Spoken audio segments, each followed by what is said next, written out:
I'm Tom from the Bartitsu Lab, and in this particular video I wanted to discuss streetaboo. Now streetaboo is my way of phrasing peekaboo style boxing. Peekaboo boxing made famous by Cus D'Amato, famous trainer of Mike Tyson, Floyd Patterson, and I'm going to show you some of the strategies and some of the techniques that can help you transfer peekaboo style boxing into streetaboo style combatives using boxing as your framework.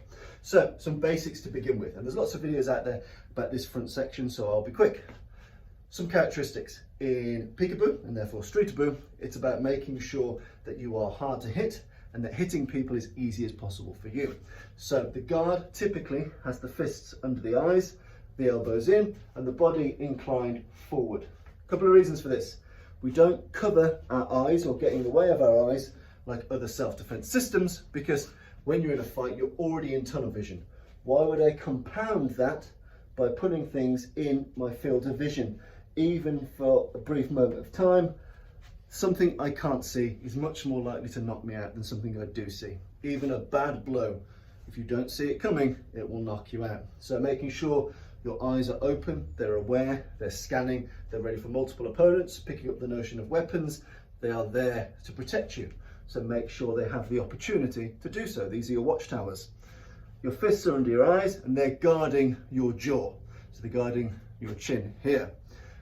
From the sides and from the back, because we have our body inclined forward and our shoulders relatively high, we're essentially locking, we're using our shoulders, using our strong neck muscles to keep our head stable. So when we do take a hit, we've got some degree of resistance against it.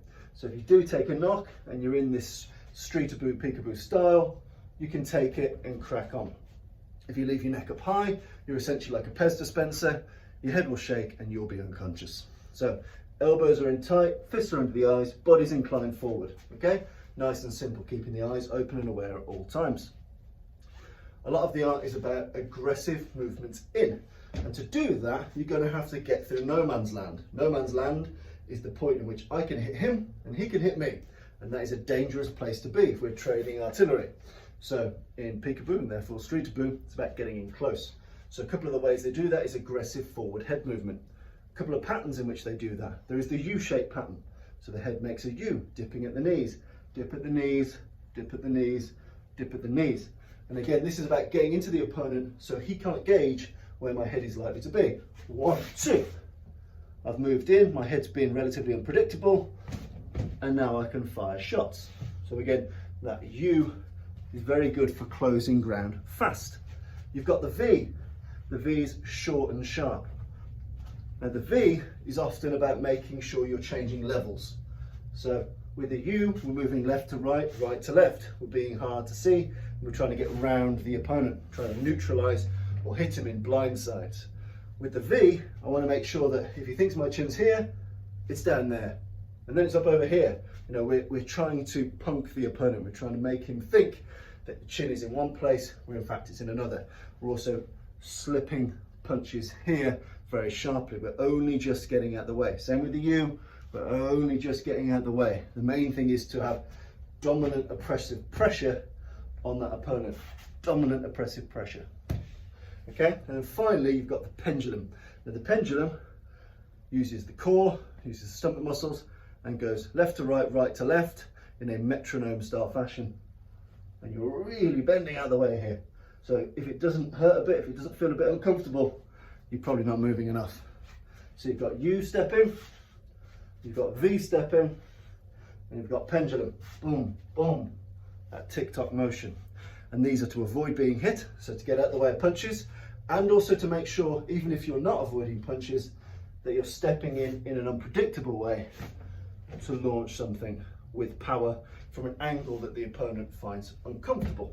So that's very, very important when you're looking at street self-defense and sportive systems. So U's, V's, and pendulum / metronome style movements. All right.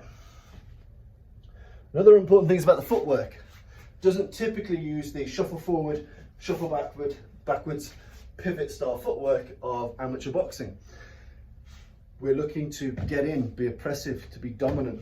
And that means often we have to walk in. Our feet have to pass each other. We have to walk like humans naturally walk. 1, 2. It allows us to gain the most ground in the fastest and most natural and stablest way. We walk each and every day. We're good at walking as humans. We don't shuffle.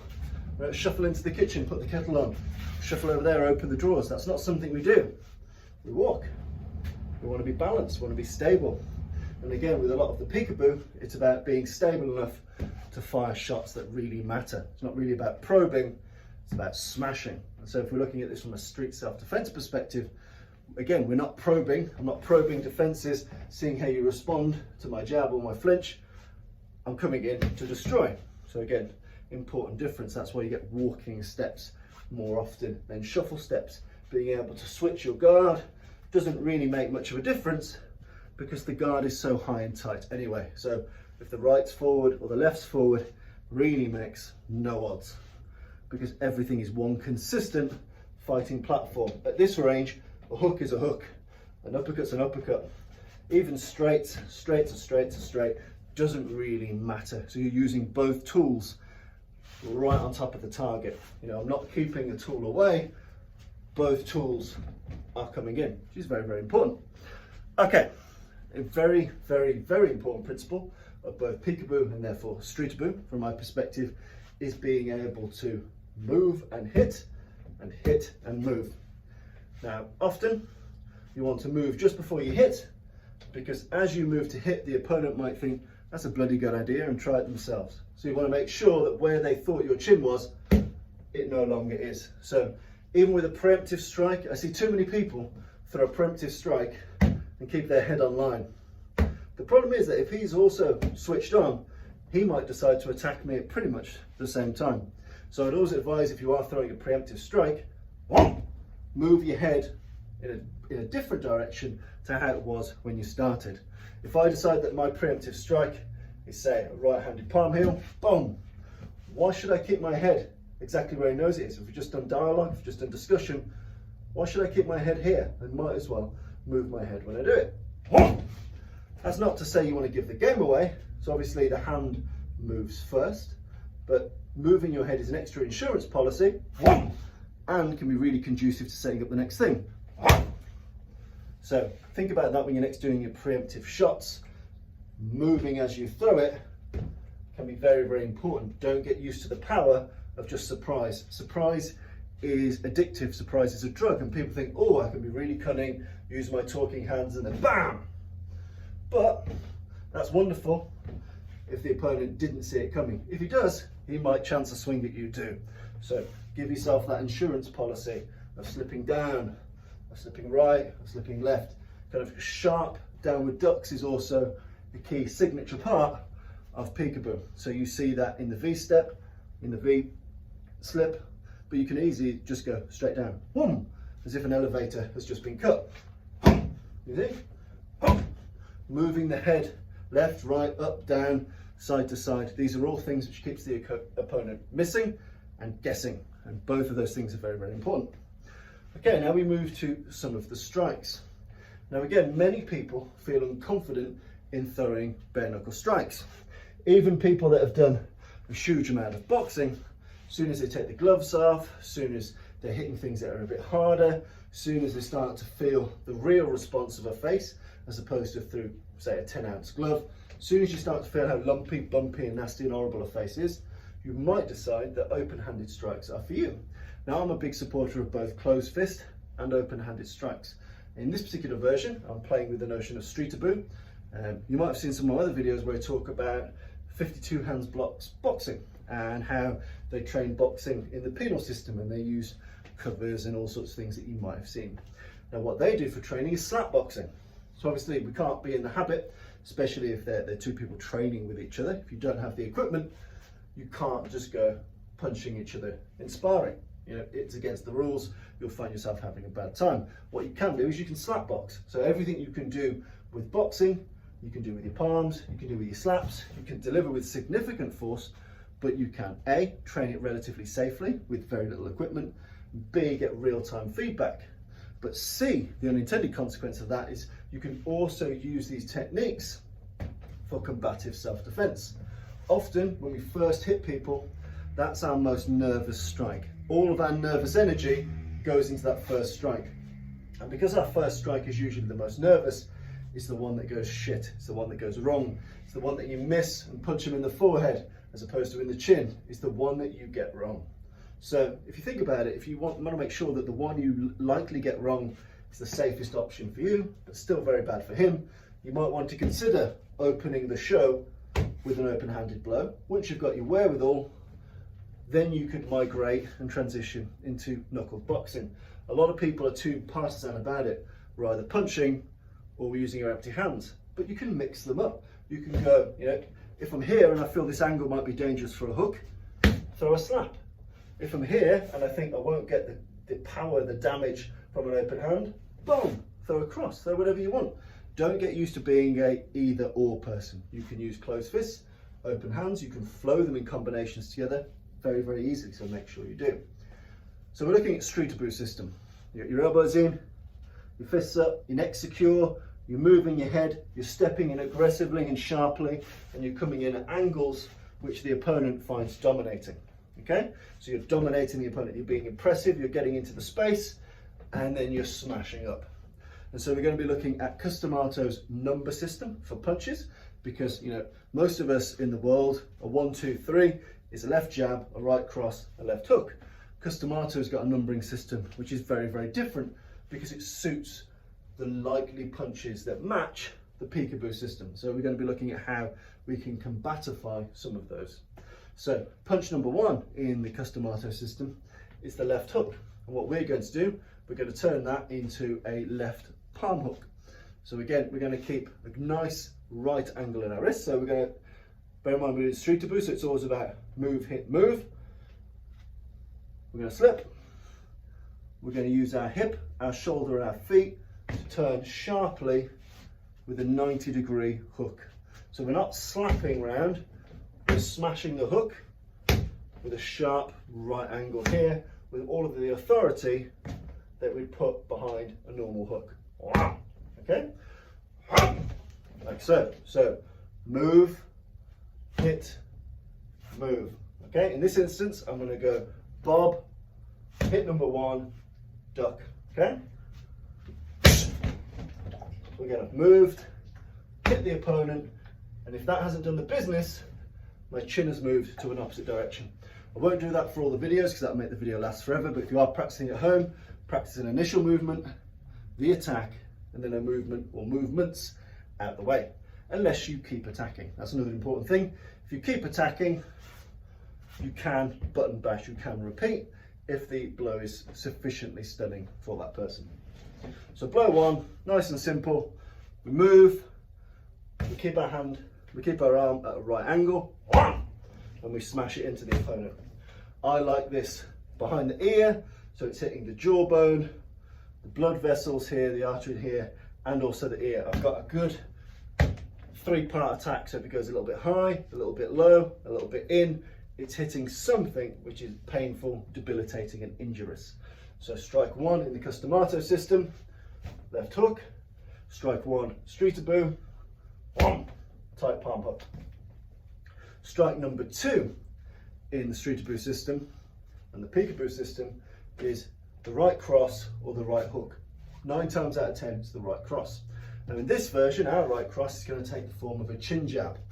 Okay, so in this instance, because it's a power shot, again we're going to step in close. So let's say I take a pendulum step, a pendulum head movement. I'm going to grab the back of the opponent, I'm going to grab their back, their clothing, their hoodie or something else. I'm going to slam my forearm against their chest and drive this straight up. So we're looking to make his head go.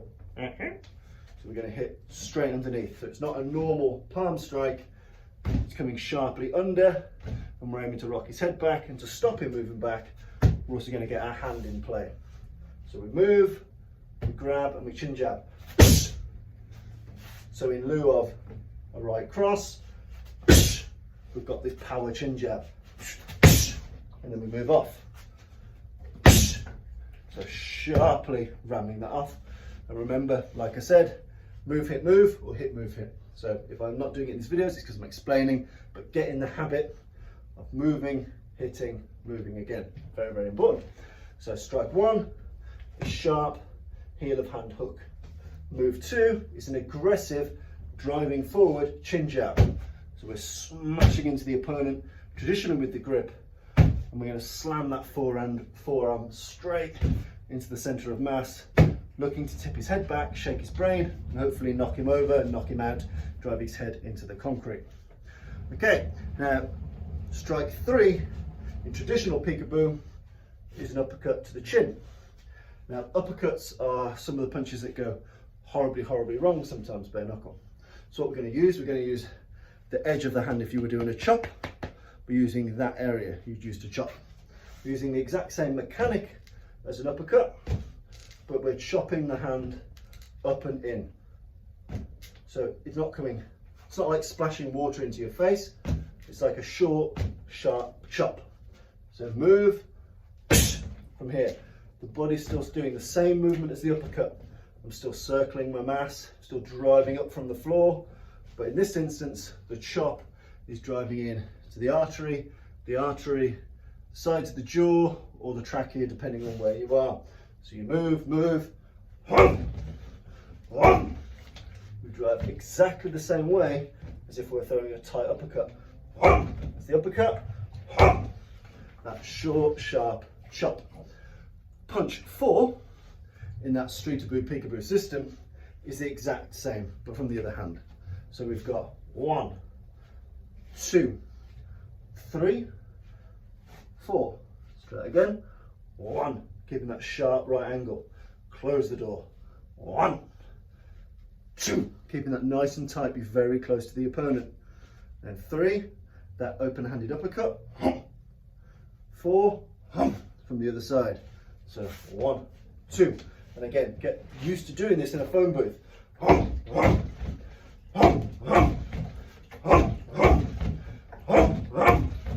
Okay. 5 and 6 are hooks to the body. Now, as I mentioned, just because we're looking at predominantly open-handed strikes doesn't mean we forego close-fisted strikes. And this is where, because we're going to the body, there's no reason for us to get rid of them. So with these, again, we're using our footwork, and our hip 5 is a left hook to the body. So in this instance, we're aiming for the opponent's liver. So you're thinking about a fist under their right nipple. You're going to hit that liver. You're driving that hook in, traditionally with a vertical fist as opposed to a horizontal. So punching to the body, use a vertical fist. It means one of those knuckles is going to make it into the gap between his ribs. So we're getting close. Again, because of our footwork and the use of our head, we end up on an off angle very often, and we drive that shot in.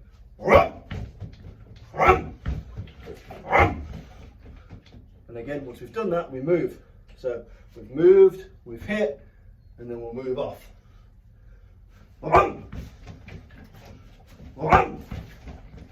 So as soon as he feels the hit, your head has moved. It's a bit like being attacked by multiple wasps. As soon as the sting happens, if the wasp stays there, the wasp gets splattered. If the wasp stings you and then flies to your neck and stings you, then flies to your face and stings you, suddenly it's a lot harder to fight that wasp. So again, think like a wasp when you're doing this. Fly and hit and fly and hit and fly and hit. Okay, so numerically so far, we've got strike 1, a heel of hand hook with a right angle. Strike 2, in lieu of a cross, we've got that sharp chin jab, often with an attachment at hyper close range. Strike 3, we've got our chop uppercuts. All the body movement of an uppercut, all the penetration, safety and damage of a chop. We've got our body hooks for 5 and 6. So we're getting close and we rip these across, but we're thinking targets here. So we're thinking with our left hand, we're going to be hitting the liver. With our right hand, we're going to be hitting the spleen. They're relatively equidistant, so learn on the human body where the liver and spleen are. It's very, very important. You know, depending on height differentiation, or if you've been knocked down a bit, also get used to throwing these shots to the groin or the inside legs, the femoral arteries. So again, just because you're throwing the hooks, be imaginative. Liver, spleen, femoral artery on the inside of the thighs. If you're really low, on the inside of the kneecaps, get the leg to buckle. So again, get used to being inventive with these body hooks. 5 and 6. 7 in the peekaboo system is the jab. Okay, so lets you know how that's rated in order of frequency and importance in that system. For us, Again, just to replicate that jab motion, we're a bit longer range now. We're going to use the tiger claw. So we're going to lean our body forward. We're going to drive our hand towards our opponent. We're going to smash them with the palm, but we're going to make sure the fingers are ready to take the eyes. So we're moving. And you notice the mass is coming into it. My body's coming into it. I'm not just doing it here. My entire body's crashing into that person, because after that juncture, then you'd flow into something else. Let's say strike two. So you might go tiger claw into heel of hand. You might go tiger claw, then you might go body hook. Yep. You can mix it up, you can vary it up. But at long range, in lieu of the jab, which can be a bit transactional, we're striking in on that tiger claw. The fingers to the eyes are secondary. The main point is to get that smash onto the front of the jaw. Another key feature is don't give the territory back. As soon as this hits, I'm not going to let this go until something else fills that gap. I'm going to stay in on him. If I don't stay in on him, I need to escape, properly escape. There's no point me just hitting him once like this. So once you've got that, as you're moving, either fill that space or fuck off. Those are your two options. Very, very important. So in lieu of the jab, we've got the tiger claw, the Goshiken. Again, making sure we hit percussively first, because with percussion we have the injury. With the hard bit of the palm, secondary, those fingers getting into the nasty bits of the eyes.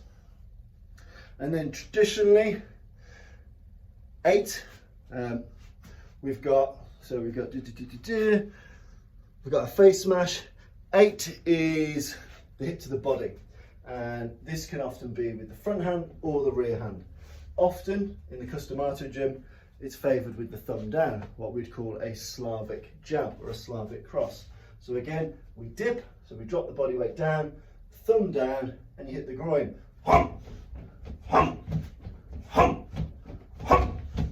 So make sure as you're sinking, that hand's coming out, striking into the groin, upside down, and then pop back up to a point of safety. So again, for your blow number 8, you drop upside down jab or upside down cross, depending on where your footwork is and where you are in relative position to your opponent.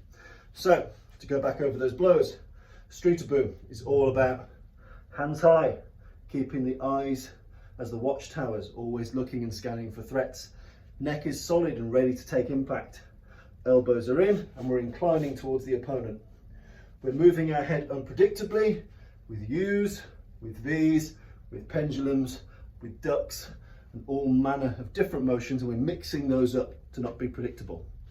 We're moving before we hit and hitting after we move as far as we possibly can, and we're substituting the main blows of Customato's number system with things that are less taxing on the human hand, especially for beginners or people that are not used to it, against the human head.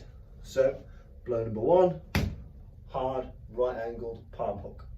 Blow number 2, chin jab right into the face with the compression, hyper close range.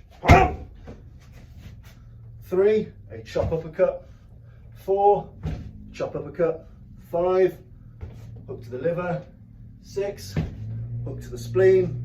7, longer range tiger claw to the face, making sure that you take ground and you keep ground or get gone.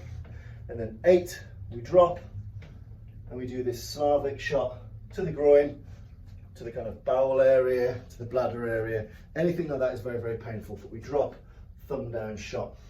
And finally, just to throw one more bonus into the mix, there's what's known in 52-hand blocks as the Handball Killer. That's an overhand blow here, striking with the palm, but coming over and down, like a swimming motion. So you imagine you're swimming, Handball Killer, as opposed to a long looping overhand. We smash over the opponent, and these can be cycled 1, 2, 3. Think of how a cat attacks something, goes over the top, smashes the opponent on the face, and then the fingers drag the eyes.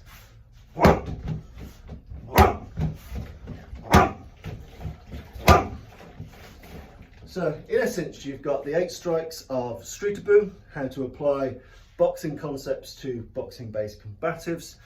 You've got a bonus punch at the end, and all I can say is play with it. The peekaboo system is tiring, it's hard work when it's for a boxing match, but when you're looking at 15, 20 seconds max of combatives work, suddenly the footwork, the head movement, the explosiveness, the reprioritization of strikes to match importance, power and finality, suddenly it becomes a very conducive system for boxing-based self-defense. So give that a play, experiment mixing some of the open hand strikes, some of the punches, change them up, change them over, give it a bit of a play, but there you go. Invented a random thing for you to play with, Streetaboo. Cheers.